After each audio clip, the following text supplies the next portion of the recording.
Hello and welcome to Lucky Girl Social, the podcast. Today, I am so excited to be joined by our customer success specialist, Caitlin, who is so knowledgeable. We are talking about content creation for freelancers and how most social media managers out there are repelling their ideal clients with the content that they're posting. We're going to break it down. We're going to give you some actionable tips, show you how you can create content that actually magnetizes your dream high ticket clients rather than repels them. So let's jump in. Thanks for joining us, Caitlin.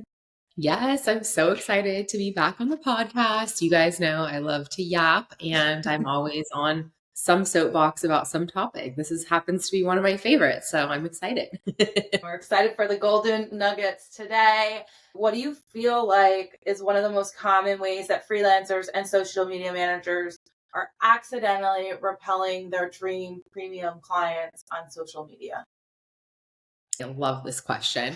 I think there's a couple ways. Number one, I think, and this is not necessarily like anyone in this industry's fault. I think it's just what we've been modeled to. People take on the role of an influencer. Not to say that influencers are bad, but I think it's important to understand that our audiences as marketers, as freelancers, as agency owners are different than somebody who is an influencer. An influencer's main goal is just to build connections with their audience so they can sell whatever product or service they are typically an affiliate with or getting paid brand deals to do. That is completely different than selling a high ticket service like you guys are doing. So what I mean by that is a lot of times people will pop on stories and share everything about their life. If I'm a business wanting to invest in a high ticket service, and I see someone on their stories complaining about how hard it is to do this job or that their kids are sick again and like I'm doing a bad job or whatever, like it makes me as a business owner go, is this person actually the person that's going to get me the results? Not to say that you can't have your brand infused in there, but my piece of advice on this would be to retrospectively talk about situations versus using it as your diary in the moment, understanding that your audience is different. If you are an influencer, that's a totally different conversation. But if you're trying to attract those high ticket clients, it all comes down to messaging, clearly understanding who is it that I'm talking to, what are their desires, pains, feelings, what keeps them up at night, what are they truly wanting? And is the content I'm creating speaking to that highest level, most empowered buyer? Or is it speaking to my mom friends or my friends who are also in the industry that also want to bitch with me? I see so many freelancers and social media managers attracting other social media managers to their pages. And they're like, I don't get it. I don't have any high ticket buyers here. And you look at their followers, it's all other social media managers because the content that you're posting is relatable to them. They are interested in your red flag clients. They're interested in the fact that you fired a client. You're juggling all these different things because they're there in it with you. But your dream clients want you positioned as the one because they want to know that you can help them position themselves as the authority. 100%. I totally agree with that. That's one of the biggest things I see.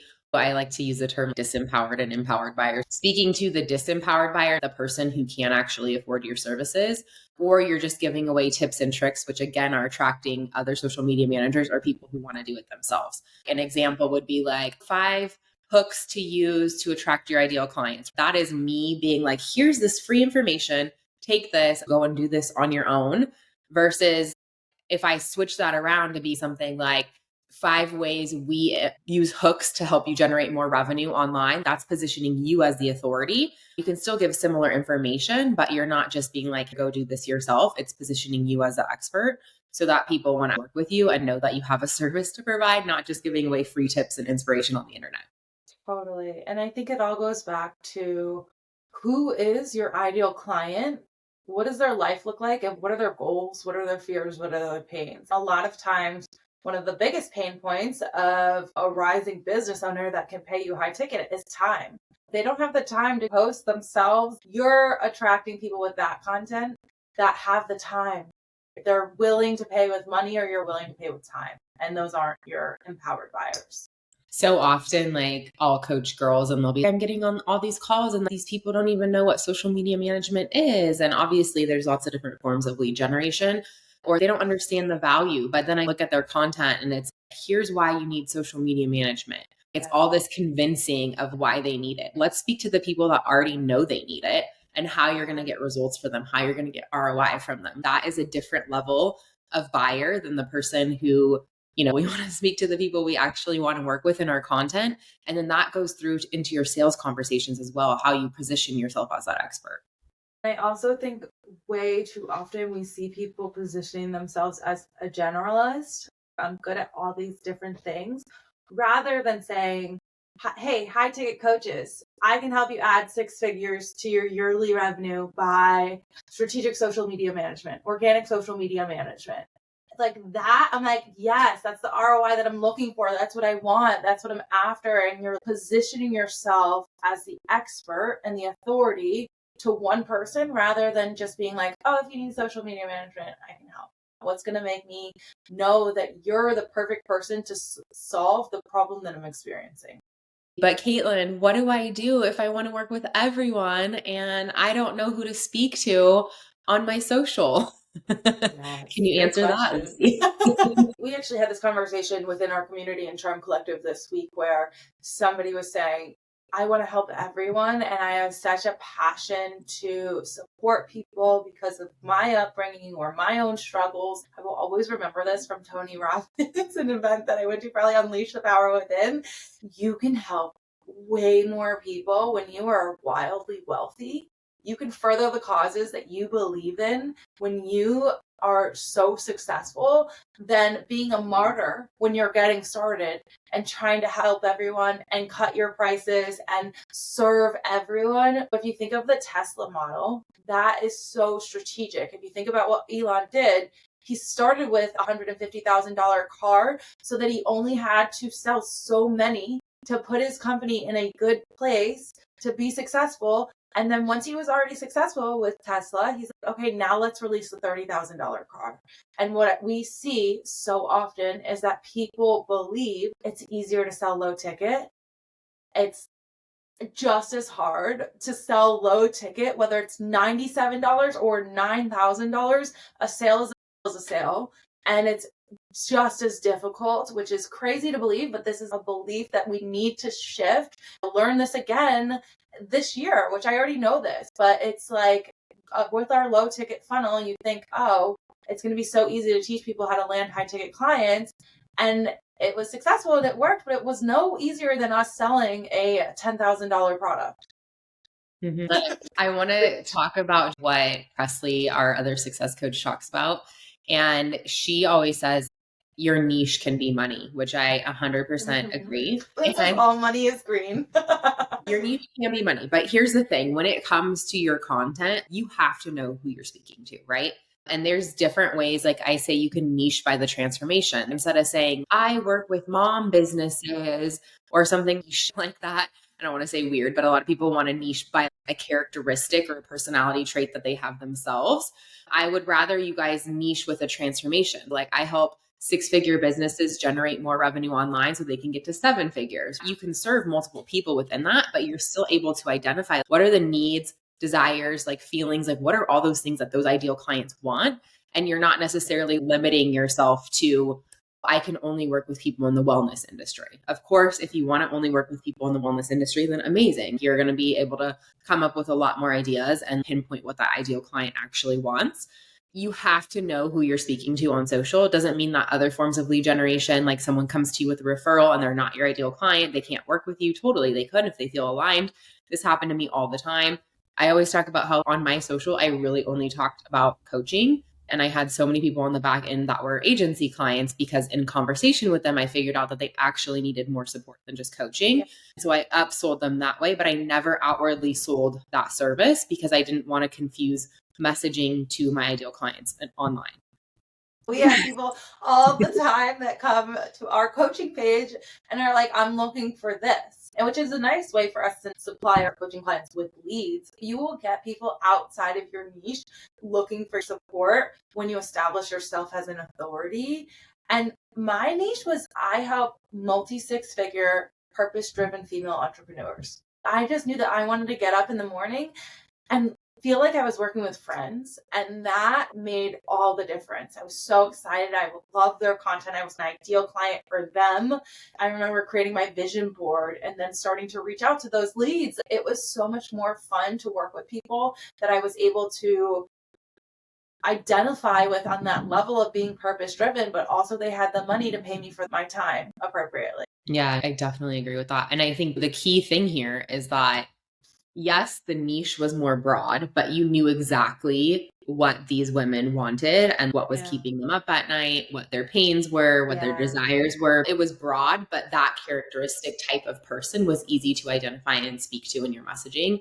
And that's huge on Instagram, I think, or whatever platform you're using to market. I think one of the things that people often mistake as speaking very broadly about, oh, we're going to help you live your dream life and just have the greatest time. No business owner is laying in bed at night being like, man, I really need to invest in marketing so I can live my dream life. What does that mean for me as a business owner? I'm going to help you get more leads, generate more revenue, get more ROI. Yes, I know this could be another episode about getting ROI and feeling uncomfortable in those conversations. And how do you actually promise your clients that you're going to get ROI for them? Nobody is hiring someone to support with marketing because they don't want to have sales typically. Like they go hand in hand. So I want all of you to feel confident talking about the actual end result that you help business owners get. And think about yourselves. Like you're probably thinking about generating more revenue constantly as a business owner, right? Like you're not being like, man, I wish I had more community on my Instagram. Like maybe you're like, I want more community, but I want more community so I can make more money.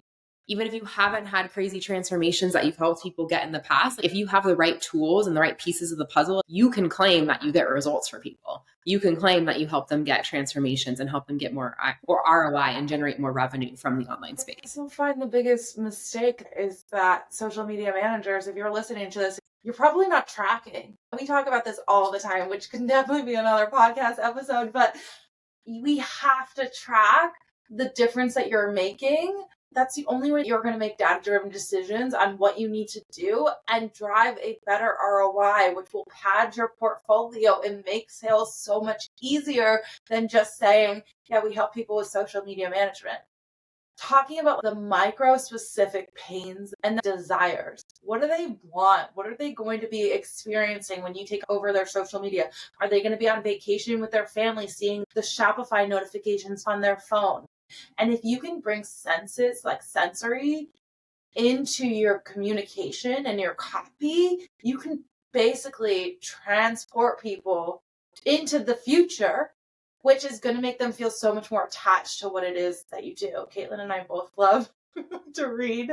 And if you look at like the core pillars in books and what makes them do well versus not, they're bringing in your senses so that you can almost smell the cup of coffee they're drinking, or you can feel the rain on your body. Like they bring in your senses into the storytelling, which transports you there, which is what we want to do in our copy as well. My brain just went to feel the rain on your skin. Feel the rain on your skin. Nobody wants to hear me sing. I was going to, but I was like, oh, she might have to cut that out. I'm with you on that. I think it really comes down to understanding what that person truly wants. If you don't have that identified, that's an action item of this podcast. Sit down and spend a good 20 minutes writing down what do your people want. Also think about the clients you've been attracting that maybe aren't your ideal people. What are all the characteristics that they had that ultimately you don't want to work with? And what's different about them in comparison to that dream client you want to work with? You want them to be like, I know I need this service. I'm just deciding what package. I have a budget of $2,500 plus. I want to get transformations and results. I respect you and your abilities. I love your video editing, whatever it is. This is random and generic, but all these things are important. You can start to call on those clients and use that in your own messaging, and not just obviously like your outbound, like what is going out onto your attraction marketing on your own social or whatever forms of marketing, but also in your conversations and sales conversations, how you position yourself in any other lead gen form. When you go to a networking event, these themes reign through for your messaging. Yes. And tip would be, if you're not using Fathom or an AI support in your meetings, stop what you're doing right now and download Fathom. It's free. Take your sales calls transcripts, review them, put them into ChatGPT, pull out the specific language that your ideal clients are using on sales calls and use that in your content, and be prepared to blow up in a good way. The other thing I wanted to add, because I think it's really important, is you also want to look at scalability. A lot of times people come to us and they're like, we love variety. I like that all my clients are completely different because I like to change it up. I like that my mind isn't in one thing specifically all the time. That is great if you want to be a solopreneur for the rest of your career. But once you start thinking about bringing on team and scalability and ROI and results, the more that you focus on one thing, the better that you get at one thing, the more that you're going to be able to charge, the easier it's going to be to bring on team and to delegate, and the more scalable your growth is going to be. So it's really important to decide, do I really care about variety and being a solo entrepreneur and potentially never being able to take a true vacation ever again? Or do I want to build a business as a business and have it be scalable and be really confident that I know I can help somebody drive a 10x return on investment when they invest with me, because I'm so good at building these strategies for high ticket coaches or med spas using social media? No, I agree with you. Nailing that down. And my brain was thinking of how repeatable systems and processes can be when you have that data and you're practicing with the same types of clients versus being all over the place. We love a creativity moment. We get it. But we're always talking about that North Star vision, that bigger picture. Where are you going? And making every decision from that standpoint of looking at that bigger picture. It might serve you in this moment, but if it isn't going to align with you when you are wanting to be at 50K, 60K, 100K months, whatever it is, then step into that level of CEO now. Make those decisions as if you're already there. It's going to be so much easier when you get to that place and get you there faster. 100%. It is way faster to scale to 7 figures with one offer, which is what we did, than scale with 45 offers and packages and all these different products and brands and industries. Like, it's going to take you so much longer. So if scaling is something that you want to do, simplify your business. A lot of times we think we have to add more to get to the next level, when it's really about stripping away and simplifying your business model. Agreed. People that come into the program are feeling overwhelmed, or there's so much going on and they like don't know next steps. It's so easy to listen to the noise of you should do this and you should do that. If anyone's telling you should do something, there's no one right way to do business. What are the things that you really actually need right now to move the needle that's going to get you to the goal the fastest? Of course, you could do a million things right now, but is that going to get you there? Choosing one or two or three priority things that we're focusing on, and then we can add in more later when we perfect those. Yeah, I love it. I feel like we got away from the messaging topic, but it all goes back to clarity around messaging, clarity around your offer. It is all related. For anybody listening that might be like, oh God, am I the problem? Is it me when it comes to sharing too much on social? Can you give us some examples of content that you watch and you're like, love you so much, but no, don't do that? I think the biggest ones would probably be like complaining. And here's the thing too, I don't want to, this is not calling anyone out, but I know we've got a lot of ADHD girlies, or we all experience mental health things, myself included. Like, I am the biggest mental health spirally mess sometimes. But here's the thing, right? And I don't want to say that isn't a part of who you are in your journey. But again, let's go back to using that as retrospective content versus in the moment of, oh my gosh, I'm having a mental breakdown and life sucks and everything's horrible. And then I'm an ideal client wanting to buy with you. And I'm like, oh, she's definitely a hot mess. Is she going to be able to deliver the results that I'm wanting? I'm not sure I want to work with her. Use those as part of your story because they make you who you are. And how cool is it that you're able to have success despite whatever situations you have going on, whether it's a death in the family, you have kids that are crazy, you have emotional or mental health issues going on, that challenge you, you have ADHD, whatever it is, like those things all make up who you are, but they're not your identity and they're not necessarily what your ideal clients in this industry need to see in order to buy. If you're an influencer, people love to connect on personal things. They're like, oh my gosh, I just love her so much. I have my girls that I watch on the daily and I'm like, I just love everything she says. I feel like we're besties, even though we've never met before. And anything she tells me to buy, I'm probably adding it to my cart. When you're selling high ticket and you're selling, it's business to business, right? Like you're wanting to get people results. You're wanting to help generate more revenue. Like you want to work with these more empowered businesses, these people who understand that social media or marketing is something they need and are ready to get results and work with an expert. They'll have a personal account where you can share all of that if you would like to, but on the business account, use it retrospectively.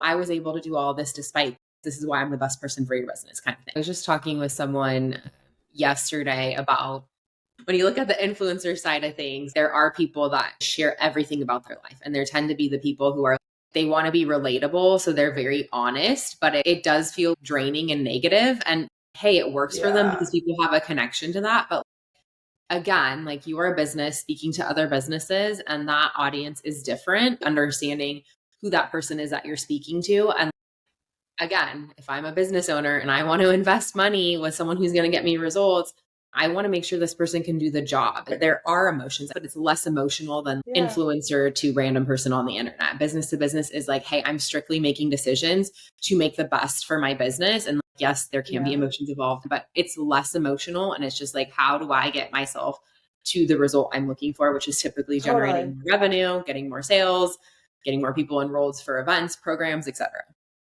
Businesses are for profit unless you're working for charities, but most of us are not. They're for profit, and even nonprofits want to make money. So you have to focus on that first and foremost. And then I think on a secondary level, it's like, okay, do we connect human to human? Do we vibe human to human? Can this person solve my problems that I'm looking for support with? I also think the negativity piece, like I love that you brought that up because we say all the time, your vibe attracts your tribe, right? Everybody knows that when it comes to friends or significant others, it's the same in business. Do you want to attract other people that are going on their social media and complaining about how hard life is? Or do you want to hire those people that are talking about how inspired they are by life, how exciting life is, how much fun they're having, how cool their client results are? And it's all a shift of your perspective, right? But I don't want the client that's constantly complaining because guess what? Then as a client, they're probably going to be, oh, why aren't we growing faster? Or what? I don't like this didn't perform right. I want the person that's high on life and is so excited and knows that things can change in an instant. Yeah, the recipe for the pain in the ass client for sure. And we don't want you guys to have that, especially when we hear so often, how do I actually get these high ticket clients that are going to pay me? Like it starts with your messaging. There's so much more to it that's surface level, but it really starts with who you're speaking to on the internet. And your positioning, which is also your messaging. How are you positioning yourself as an authority? I want you to look at your social and ask yourself, am I establishing myself as the one, or do I look a hell of a lot like every other freelancer that I'm following on social media? We can have that honest conversation. This will change the trajectory of your business. How can you position yourself as the authority? I always say when I look at your account, I want to know who you are, why you're the best at what you do, why I should work with you versus anybody else, or why your product or service is the best. What transformations and results do you get that are going to be different from somebody else? Start with who your ideal client is, start with your messaging, and then figure out who is it that I want to serve and what are their deepest pains, fears, desires. Dive in more to your ideal client. And I promise you're going to come up with some really powerful messaging. Anything else we didn't cover when it comes to messaging and how freelancers, social media managers, and agency owners are secretly repelling their ideal clients through social? I think I've covered it pretty much. I was going to say before that I just feel like there is that fine line. Like this doesn't mean that we don't want you guys to have a brand because like we want you to have what makes you unique and have that personality infused, because otherwise you will just look like everybody else. This isn't to say you can never share anything about your personal life, but we don't want that to affect the way people view you and wanting to work with you. Think cautiously about that. Lucy's the perfect example. If you look at her social, she's never on there complaining about how things are hard. We know everyone experiences hard days. She's never, oh my gosh, I don't know what I'm doing, or I had a really hard day. She cries of joy on her stories. She'll give you snippets of her behind the scenes, her dog and things like that, enough of her personality and her brand, but it's never, oh my gosh, this journey sucks. I don't know how to help my clients. We had all these problems today. Maybe 6 months from now, she might retrospectively share, we went through this challenging time, but we were able to come out from it. And here's what I learned and how I'm going to help you guys move through the same thing. Retrospectively share if it's appropriate, but it doesn't have to be like air your dirty laundry. This is your diary in life. Share the message, not the mess. Share what you learned, not the mess. I love that. And I completely agree. It's important to look at it. Maybe your high ticket client, like purpose driven female entrepreneurs that I wanted to work with, they also love going to Inferno Hot Pilates. I love going to Inferno Hot Pilates. So me throwing that at my stories, that's a connection piece, right? Me showing myself on vacation, it's a connection piece. I'm not going to show me fighting with my husband on social or mess, because that's not what my ideal client's after. But we're all struggling with stuff, ADHD, fighting with our husbands, whatever. And it is just like, does this attract or detract from my brand and my overall messaging? Yeah, 100%. I can retrospectively look back at my own content when I was actively creating. And I think there were probably moments where I complained a little bit too much on my stories about my kids. For the most part, I used it like, hey, this is what I'm doing. I'm able to have these results despite all this going on. You can do this too. I would also use it for the humor aspect. I would throw my kids into the brand every now and then because it was good for engagement and conversation starters. So finding that balance, you want people to connect with you and they have to work with you at the end of the day. One last thing I would like to talk about is for the person that's listening to this, because I know I've been there, that isn't posting on social because they're treating their own social media like a redheaded stepchild, and they get to it after all their clients, which there's never enough time in the day. What's advice that you could give to that person to show up on social? It is important. People want to see, if you're telling brands how important it is to have social media marketing, and then they go and they're like, what's your social? And you're like, yeah, I don't have it. How are you in alignment with what you're saying and what you're preaching? It's like asking the bank teller why they don't have millions of dollars in the bank account because they deal with money all day, every day. Like the social media manager, you don't need millions of followers, but you do need a presence or to show up and showcase your skill set. So what would you say to that person that isn't showing up online at all right now? Yeah, I think number one, treat yourself like your own client if you can. It's a great way to refine systems and processes and batch content out in advance. Easy things that you can do is whenever you have ideas that pop into your brain, record a quick video or record yourself doing B-roll with basic tasks. Write down all the ideas that pop into your head in your notes. And then when you go to batch content, you have this plethora of ideas in your space that can easily be popped in. Ideally, if you can make yourself a strategy and do the content pillars, that's going to save you a lot of time. But I know some of our girlies, myself included, I have this whole plan and this strategy, but like I want to do what I'm feeling like vibey in the moment. And I don't feel like talking about that today. So if that is you, I think just finding the balance.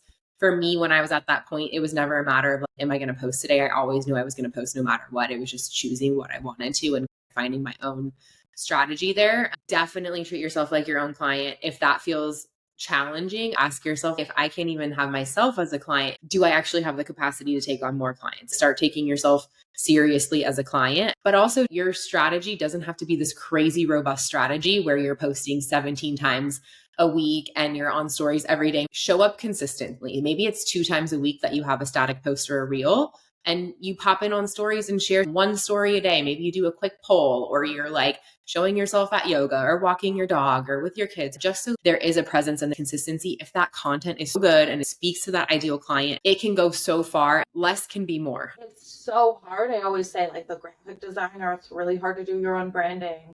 It's hard to create your own web. You're so close to the dollar bill that it's blurry when you're doing your own social. So find a community, find another social media manager that you click with. Join Charm Collective where you can get feedback and support on building strategy for yourself. And then it's about holding yourself accountable and being disciplined, because I think a lot of times we get into entrepreneurship and we're like, I want freedom, I want time freedom, I want financial freedom.